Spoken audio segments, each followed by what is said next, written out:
Looks like he's coming our way. Hopefully we can scare him away.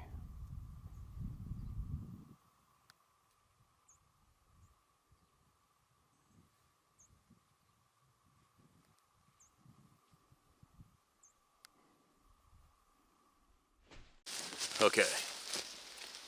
All right, here we are. Here I am. Here you guys are. Here we are. We're in northern British Columbia. Made it safe and sound, thank God. No hiccups. And what do? We got up here. What did we do? We left Vancouver Island, stayed at my friend's empty place in Palmerton overnight, got up early, drove for, I think 14 hours, slept overnight at a lake that I used to sleep out with my horses on my halfway to go guiding every year, and then we drove another few more hours, made it to our camp, set up camp, and right away we went straight into the woods looking to see what's going on. So we slept in this morning. I decided we need to have a little bit of a reset, otherwise the theme of this trip would be exhaustion. Because right away we went for we got up the first morning, quadded up a mountain in the dark on a deactivated cut line road, and then did a huge hike. Unexpected. I wasn't planning on doing that hike, but we did it. And then we ended up going on a great big huge tour with the quad to check other places, looking for fresh elk sign, what's going on, what they're doing. And then ended up going out again last night, about a 40-minute quad ride over hell to get to this one area. I wanted to sit and wait till last light in the evening, and nothing happened. And then we were going to get up again this morning and do a huge hike up to that poplar forest I've shown here in the past, where we had a loss of time or something up there last year. It's really weird. And I decided, nope, we better sleep in today, get caught up. Have an easy day. So, I'm going to share some voices this morning, have a coffee. And then after this, we're going to go look for the bolt to my rifle, which is about 12 miles away. Hope I find it. And then we'll come back here, have something to eat, and then do a prelim quad ride for about 40 minutes in this old trails through dark forest to see if the trail's clear enough for us to get to where I want to start climbing this mountain in the dark in the morning. There you go. That's the update. I believe that's pretty accurate. One thing I will mention on the odd side of life, when we were here the other night, it was a full moon, and it was so quiet. It was ridiculous. Like, you could hear nothing. Not an owl, not an insect, not a roosting bird, anything. It was so... I said, sorry, I go, can you believe how quiet this is? This is ridiculous. I mean, you could not hear anything. But anyway, okay, this bug keeps attacking my right ear. What's going on? When we went last night, we went and set up in this huge meadow to wait for, hopefully wait for some elk to maybe come out. And farther up the mountain, the slope, about 200 yards, I heard a distinct knocking sound of wood. Not that loud, just a bonk. And right away I went, here they come. That's got to be elk tripping over a log in the timber up there, because it was dead silent. And nothing came out. And then we hiked about 400 yards back to where I had stuffed the quad in the bush.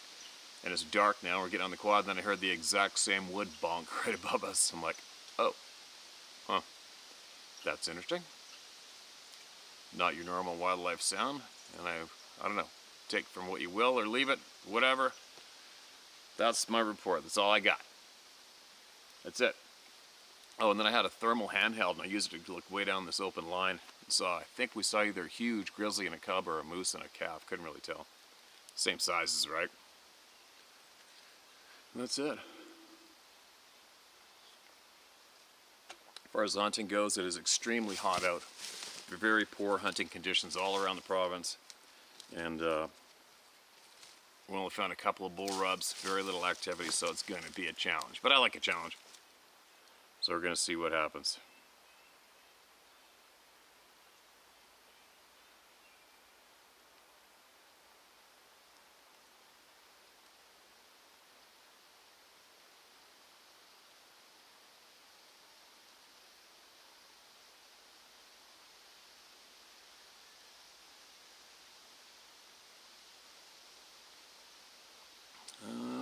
we got?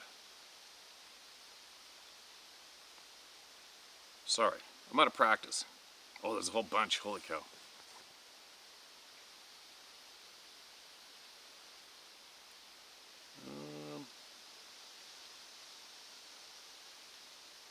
Oh, we also had a kind young guy from the north show up and say hi to us in our camp. He figured out it was us here last year. Kyle. I don't know if he's listening today. Probably not. He's hunting, but that was kind of a fun surprise. Somebody came walking right into camp. Sarah goes, "Hi, I'm Sarah." He goes, "I know who you are." Nice guy. Real nice guy. Now this email is titled, "Here's My Story," with a very odd photo attached. Hey, Steve. What you're doing is perfect. Thanks. Please keep it up. My story is like dozens of others. I was bluff charged, screamed at, and followed by an angry Sasquatch. That would suck. What I want to talk about are the parts that still disturb me. 15 years ago, I was on a spring hike in the coastal wilderness mountains of Central California, 3 miles inside the Sespe, Wilderness, SESPE Wilderness. I came on an old empty campsite with a spring and shady oaks, so I stopped for a break. I cooled down, drank water, and looked around, and noticed things were kind of strange. First, there was an old coffee can that had been split open and laid flat, jammed a good 6 inches into the trunk of a tree. Oh, weird. So a coffee can that had been split open, laid flat, and jammed a good 6 inches into the trunk of a tree. Yeah, how would you? I couldn't imagine how someone could do that. It'd be hard to get a sharp knife 1 inch into that oak. That's really crazy, unless it had grown there in a wedge, but it doesn't sound like it. That's really odd. I think a tornado could do that. When I was in Alabama, my friends were showing me photos of all sorts of crazy stuff sticking in oak trees from tornadoes, and that could do it. But I don't think there's a tornado there. The fire ring hadn't been used in weeks, full of leaves and rained on since the last fire. Nearby, dozens of 12-pack boxes crushed flat were laid out to cover the ground like a mattress. It was out of place, in a wilderness area. People are expected to carry out trash and generally do. This trash looked like a year's worth of beer parties. At this point, I know things aren't right with this campsite and I'm curious. I checked out the spring. Cattails grew tall over my head, but there was a narrow path through. The path led to where the grass was pressed to the ground, leaving walls of standing grass around, like a little room about 10 feet square. And this is when the hairs in the back of my neck stood up. The grass under my feet was freshly pressed, still wet and springy, but it had sprung back up, and someone had been laying there very recently. I felt a cold sweat. There's no one else on that trail, I was certain. No other cars at the trailhead, no other hikers, and no gear around. Yet, some big living thing had made a bed in that grass, and it wasn't a bear because the little room was cut perfectly square with sharp 90-degree angles. I found what did it when I came back from the spring. I heard a rustle in the heavy brush, down a ravine 50 feet in front of me. I expected to see a deer until I heard branches snap, big branches, and thundering footsteps, bipedal footsteps, thump, thump, thump, as it ran up the other side of the ravine past me. Then I saw it, maybe 20 yards away, running flat-footed.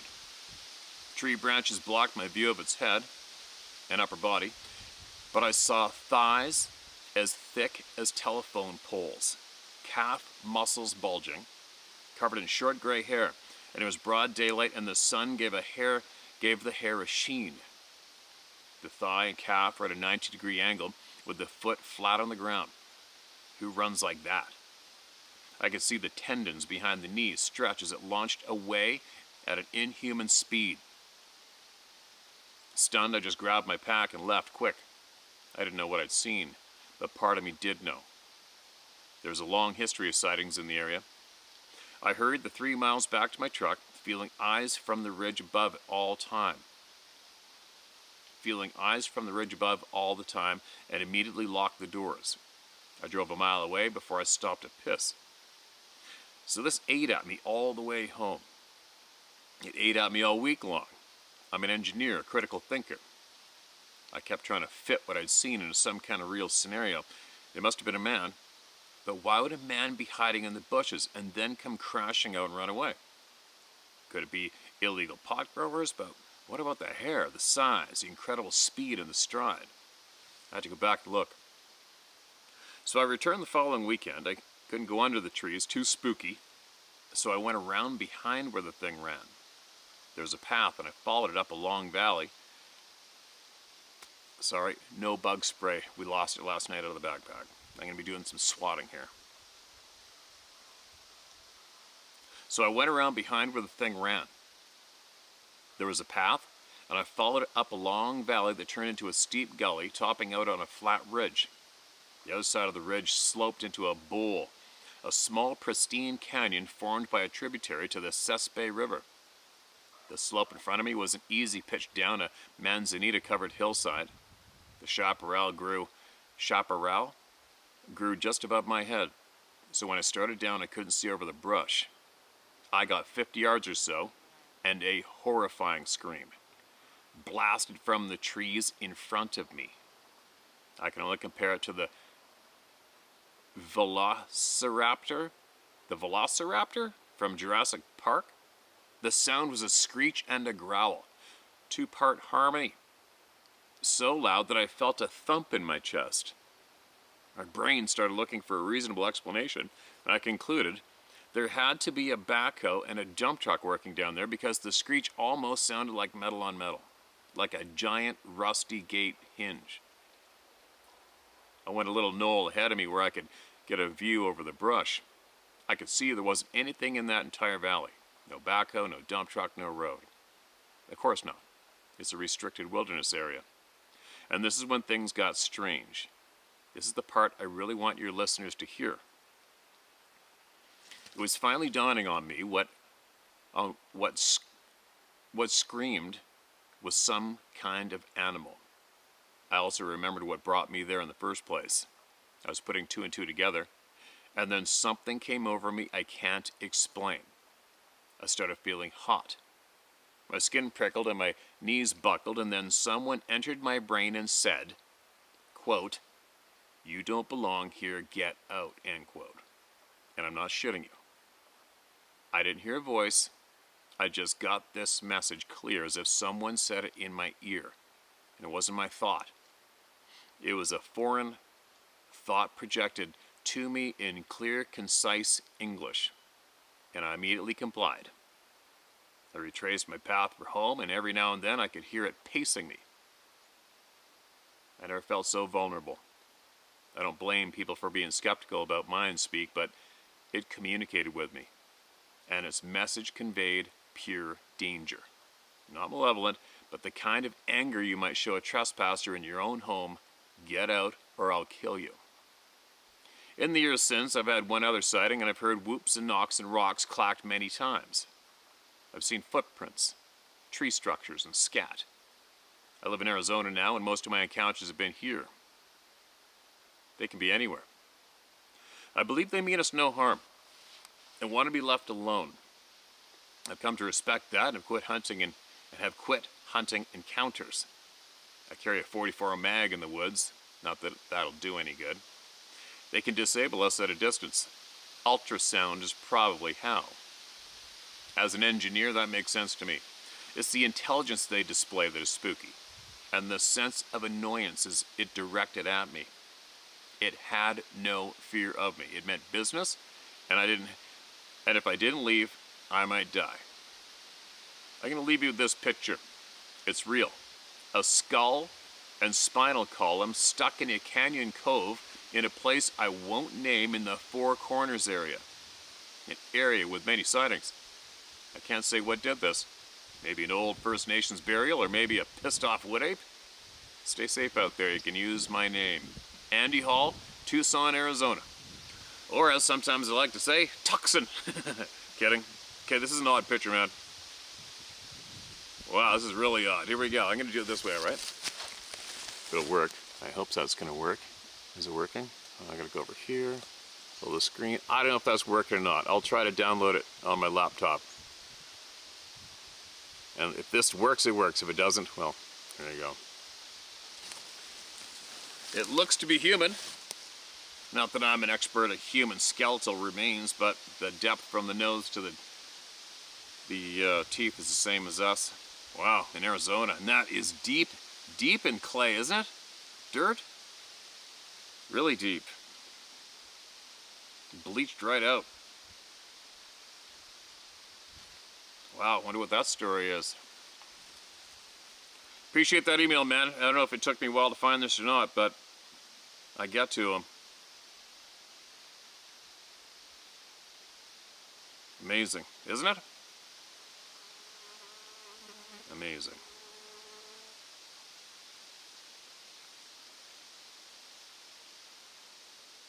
Sorry.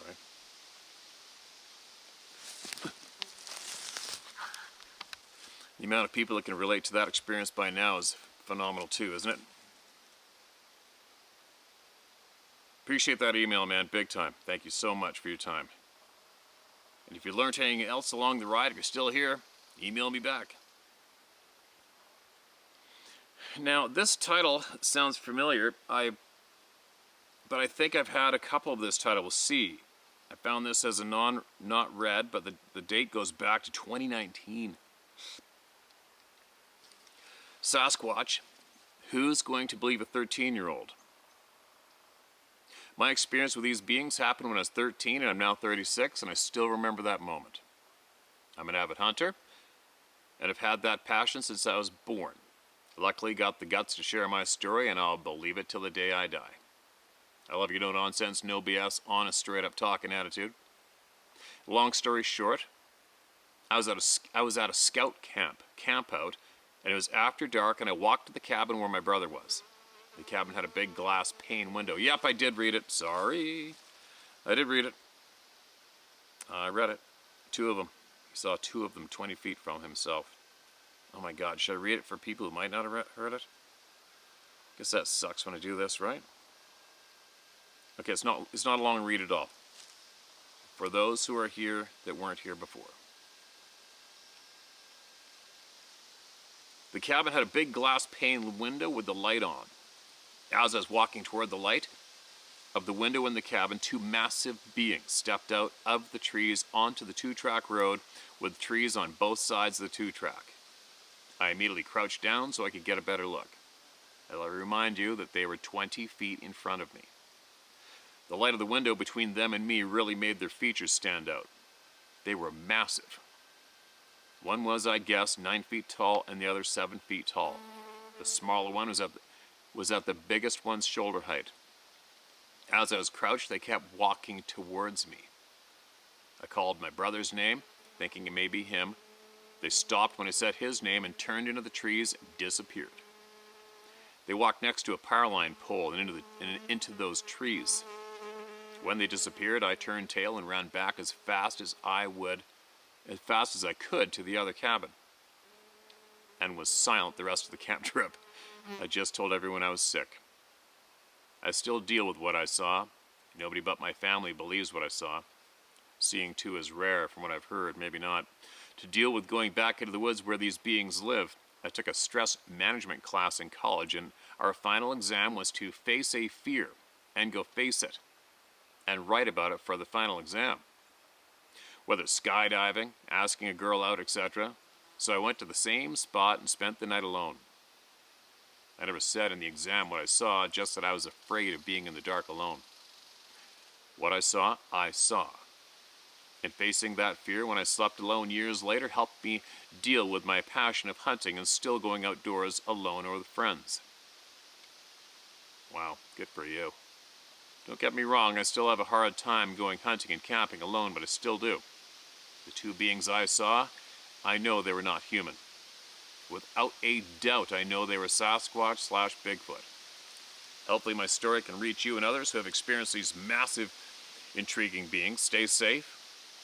And I thank you for saying you have my back. You have no idea.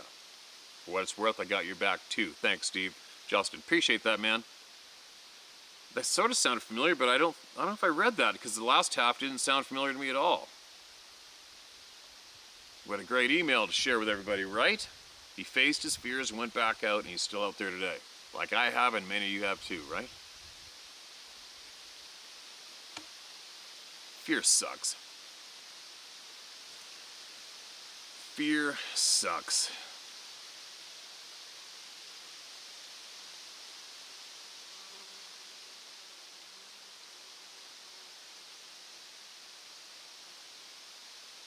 What a great email to share with the people for our mission here.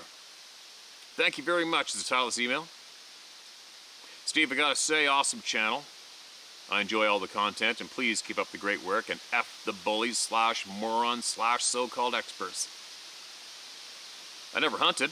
I fished a lot from California to the northeast of the U.S. Also, I've been camping since I was a kid.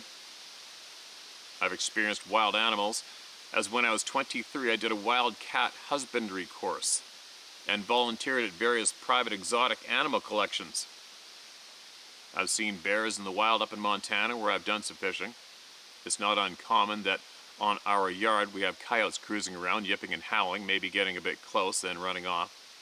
I'm not sure what it is that I saw or my coworkers saw on any of the nights that this stuff happened. Sometimes I ask myself if something other than just Sasquatches out there. We are being lied to on that front, then what else? Either way, I appreciate all you do, as well as many others, I'm sure. I moved out the North Dakota. I think he meant to North Dakota to help my disabled aunt. I've worked in the computer field, doing everything from networking to security work, and currently work in the oil industry. By the way, the video of the bear pissing on you had me and my aunt laughing quite a bit. Yeah, no doubt. I had a story which I wanted to relay to you. I work in the oil industry in North Dakota, and back in June, a few of us were tasked with cleaning up spilled sand for an inspection. Working in a sand yard for fracking, there is a lot of sand which has to be cleaned up. Being a go-getter, I started up on my own. We have a small dirt road which has many ballast rocks used around train tracks. It's also at the very end of the yard. I loaded up my shovel and took our bobcat out. Figured I needed a few rocks. I jumped out of the bobcat, had the lights point at the darkest part. Now, a bobcat's lights do not project out too far, no more than 30 feet on the deck. As I was shoveling just outside the range of the lights, I saw something move. I saw two eyes up very high, maybe 7 to 8 feet. Look, we have coyotes, badgers, deer, antelope, moose, and mountain lions here. This was not that. And God damn it, this was not that, and God damn it moved fast. Literally, by the point I saw something, lifted my shovel up in a defensive posture, and it was gone. You lifted your shovel in a defensive posture, no shit. And it was gone. I heard nothing due to the sound of the bobcat, but I quickly returned to the main part of the yard. I told my fellow co-workers that I saw something, said it was big. Didn't really say much more, but they all knew that if I was concerned about going into that area, something is there. I thought it could have been a moose, and the only reason was because I saw a muzzle, but we just started seeing moose 2 months ago, but I didn't discount it. It's what followed that made me say that is no effing moose, deer, or anything else. Fast forward to July/September. We were rather slow at work, so many nights were just spent on the yard servicing machines and cleaning up sand. When there would be a group of us, say 2 or 3 When there would be a group of us, say 2 or 3 talking, we would get vocalizations. Loud yells from the field nearby. I would have said yells, just they didn't sound right. It was enough that all of our attention would be diverted to the field. This happened on at least 2 occasions, but what came next is just the oddest part. One night, I was working on one of our company trucks. We heard the usual screams. But, working at night, we had a good flashlight. We illuminated the field and saw eyes high, running at a fast rate. Then we saw it drop to 4 and run on 4 feet. This was maybe 75 feet away from all of us. There were 3 screams as it covered the entire field. I've driven up and down our yard in our truck, and I can tell you it's about 0.40 of a mile on the side where that field is, or 2,112 feet. Yes, I had to convert it. It covered the field probably in 15 seconds, no more than 20 seconds. It was fast, real fast, and the other guy with me really didn't know what there's a few typos, no big. I'm trying to make it smooth, you guys. The other guy with me really didn't know what we were looking at. He was closer than I was, and he said it looked like a big wolf or a dog. The sound, though, was nothing canid. It was a loud, ah, and lasted for 5 seconds. They were not shallow or faint. Nope, it's loud. It's a loud and deep sound. Best way to describe it is someone who had smoked 5 packs of cigarettes for 30 years and had a very deep sound. I think at first the guys at work thought maybe I scared myself out on that road when I was getting rocks, but after it happened so many times, maybe 4 or 5 times total, and just odd screams, what really got me was the speed of this thing. The guy I was working with that night ended up quitting, and he went back home. For a while, it was really all he would talk about. I think it scared him, and I just chalk odd things to it, something new I haven't experienced, and keep an open mind. See, a few years earlier, around February 2017, I was camping at the Superstition Mountains, and while there, I had definitely someone yelling down at my camp, and no, it didn't sound human, followed by rocks being smashed together. Only way I can describe the clanking loud sound, but nothing happened that night. Just some yelling and rocks being bashed together. End of email. There you go. Crazy. Another potential, what people refer to as a dogman sighting, right? Another one. And another one, and another one, and another one, and another one.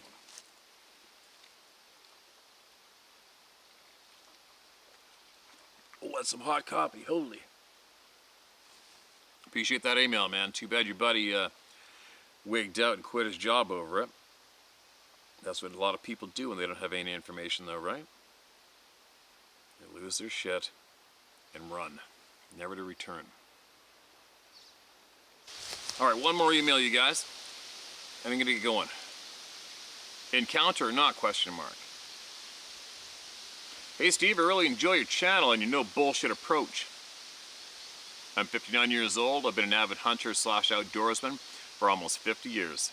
I started with my BB gun, progressed to a cheap Pearson bow, and then to a .22 rifle and a 16 gauge shotgun at about 11 or 12 years old. I've hunted and taken game in several states. I do have a small handful of trophies, but I'm more of a meat hunter. I just love to be out in the creation, enjoying the clean, fresh air and the solitude. I grew up in south central Indiana, in a small farm community with rolling hills, crop and hay fields, and huge hardwood timber forests. There are pine cedar thickets interspread among the forests, and this area has long-held deer, wild turkeys, grouse, quail, rabbits, squirrels, woodcocks, ducks, and geese around the waters of ponds and lakes. I spent every moment of my spare time in the woods. I used to go hang out for the day back behind my parents' small farm. Our neighborhood to the backside had a few hundred acres of tall, hilly forest that had no cattle and wasn't used by very many folks. It was a perfect place to cut my teeth on learning nature, animals, and, I guess, what could be called elementary bushcraft. I write all this to set the stage for my story. In 1975, I was a teenager and just shy of my 15th birthday. I was no novice to the woods, its inhabitants, or, more importantly, nature's heartbreak. You know what I mean? There's a rhythm in nature, and it seldom gets disturbed if you are blending in, being quiet, and are just observing your surroundings. It was a Saturday, a mild September afternoon, and squirrel season was in. I grabbed my .22 Marlin rifle and was heading back to a large beach stand to sit and wait for some gray squirrels to start cutting on the beech nuts before dusk. This area was thick and woolly. You had to get in there early and sit quietly waiting on the squirrels to start feeding. I was making my way slowly up a fairly steep ridge just below the beach stand. I would take a few slow steps, then pause for a moment before proceeding so as not to spook nature. And I suddenly got the strangest damn feeling that I was not alone. I noticed that the woods had gone completely quiet. No bugs, no birds, no chipmunks. Nothing was making a peep. Hair stood up on my arms and my spidey senses were on high alert. I first wondered if someone else could have come in from the other side with the same intentions as me. To get there from the next road was a rugged trek of over 2 miles and not likely a choice. I was only half a mile back from our property, which lay close to our county road. I stood there for a moment and tried to get my heart out of my throat. The feeling was that intense. This whole event took about 15 to 20 seconds. And suddenly I got a whiff of a foul odor that can best be described as a mix of wet dog and rotten garbage. It took my breath. At that time, I was about 6'3" and 170 pounds, and I was in good shape, as I was heavy into sports. Quad coming by.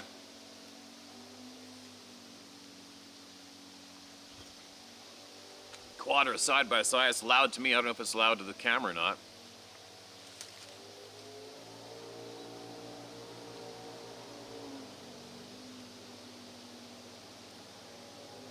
Give him a sec, let it pass. Sounds like it's gonna get really loud. There's a gravel trail just through the timber there from me. It's loud.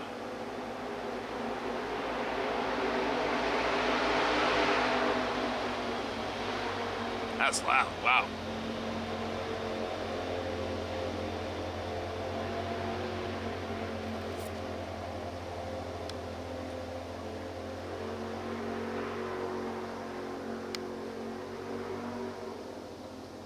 Neither track or cross country were my sports, but I left out of there like my ass. Sorry, hold on a minute. Neither track or cross country were my sports, but I left out of there like my ass was on fire. Holy shit, that thing's loud. I had to cross three fences and took them all in hurdles. My rifle's tube was loaded, but I did not have one in the chamber. I never stopped nor broke stride until I was in our barn lot. When I stopped, the shakes set in, making me feel ashamed of my panic. I've never been a timid person, but felt like a wuss at that moment. And I don't know what was back there that afternoon, and I never saw anything. I felt an ominous presence that hasn't been felt since that day. Sasquatch never crossed my mind, as they were not big topics of discussion in those days. And a few years later, I was in a grocery store line and I saw a magazine with a story about Bigfoot. I picked it up, glanced through the article quickly until I read the description of the odor associated with this particular story, and my knees grew weak, and I literally got nauseous. I've only been back to that area once in the last 44 years. I had a shotgun slung on my shoulder and carried a sidearm while my girlfriend and I hiked through my aunt's property on the other side. She asked why we needed the firepower, and I told her it was for wild dogs. About 15 years ago, my dad was telling me a story about 2 of my uncles and a couple of their buddies who were coon hunting. They had 5 dogs with them. They had moved about a mile from the road up into a drainage leading to tall timber that held raccoons. They each had a light. It was early summer and not hunting season, but it was legal to run your dogs to train them. My one uncle did have a .22 rifle with him, as he would not go in the woods at night without a firearm. No one else was armed. The dogs moved out ahead of them, and finally they heard a couple of them strike on a coon. It didn't take long, and they had them barking tree. They started moving toward the dogs when they heard a loud ruckus of dogs squealing and yelping. They hurried along as they thought an old coon had maybe waded into the dogs, although this is not likely. And suddenly the dogs got quiet. They soon heard the dogs running through the leaves and brush coming back to them. All 5 dogs came in and got up under their feet, and their tails tucked and were whining as if scared to death. The men thought that maybe they had gotten into a wildcat. There were unofficial reports of mountain lions in that area. Since the dogs wouldn't hunt, they started back towards the trucks. And suddenly they noticed that they could hear footsteps behind them. They shined their lights but couldn't see anything. The dogs were terrified. And these men were all military vets and were men's men. They too got spooked. Whatever that thing was, it sounded bipedal, and it followed them all the way out to where the drainage opened into a field by the culvert where they were parked at. None of them ever ran their dogs or hunted that area again. I didn't think too much about this story until some time later. Then it hit me. I got out a map and looked at the area they were in, and from where my event happened, it was only about 3 miles north through some continuous woodlands to get to that drainage. Sorry for the length of this email, but the context is important. I now live in West Tennessee, and I'm looking forward to retirement and continued hunting adventures as I get toward the twilight of my time here on this planet. Thanks again and God bless. Regards. Okay, I got you, man. I won't share your name. I appreciate you big time. And thanks to you, and God bless you. Appreciate that big time, man. It's funny, as time goes on, I seem to myself, I just appreciate people's time more, you know what I mean? I really appreciate time. And I know a lot of you do too. But it is a huge gift. You got to think about it. When people sit down, write out an email, go out of their way to do it, and then send it to all of us here. It's a big gift, really, right? And it's a brave thing to do. Spreading knowledge is frickin' awesome. But anyway, there you go. Managed to get some voices heard and touch base with everybody here.